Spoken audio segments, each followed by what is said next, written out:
कई तरह के मन में प्रश्न आते हैं। एक तो सर आपका पहले परिचय आप दे दीजिए ताकि हम लोग आगे अजय कुमार सोनी, शालिनी रोड, देवास, देवास का निवासी हूँ। और आप सभी आदरणीयों के आशीर्वाद से और व्यास जी ने यहाँ की जगह मुझे आमंत्रित किया है और प्रभु की कृपा रही है। ये तो मान सम्मान वाली बात है, मान सम्मान कोई इसमें जरूरी नहीं है। बहुत स्वागत है आपका। सर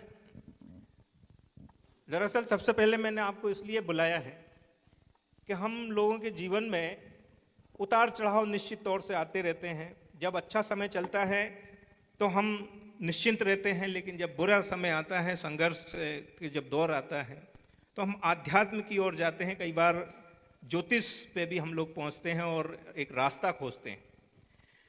कई बार कुछ स्तर पे ज्योतिष को ये माना जाता है, हमारे कई बार टीम में भी ये कहते हैं कि ये बहुत हद तक कहीं ना कहीं आस्था का विषय। लेकिन जब जानकारों से बात होती है, आप जैसे विशेषज्ञों से बात होती है, तो ये भी कहा जाता है कि ये विज्ञान है। आप कब से ज्योतिष के क्षेत्र में हैं और इस ज्योतिष को क्या मानते हैं? मैं सन 1982 से मैथ्स मेरा सब्जेक्ट रहा है। वैसे तो मैथ्स के बाद मैंने कुंडली बनाना चालू कर दिया था, लेकिन जब चालू किया उस समय योग की बात रही कि मैथ्स के अंदर मैंने इंजीनियरिंग किया, आधा दूधा छोड़ दिया, बीकॉम किया, एलएलबी की, कोर्ट में प्रैक्टिस की, एडवोकेट रहा, कुछ समय तक पत्रकारिता फील्ड में भी रहा। लेकिन फिर योग ऐसा बना के फिर इसी फील्ड में आना पड़ा, क्योंकि मेरे ग्रह योग अच्छे नहीं थे, इसलिए इस फील्ड में आना पड़ा।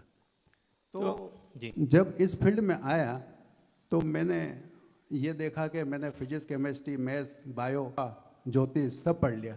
फिर मैंने ज्योतिष में पीएचडी करा, तो एजुकेशन एस्ट्रोलॉजी में करा।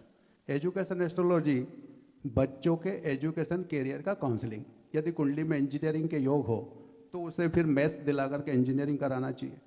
यदि उसकी कुंडली में मेडिकल में जाने के योग हो तो उससे बायो दिला करके, नीट दिला करके, नीट से फिर वो डॉक्टर बनाना चाहिए।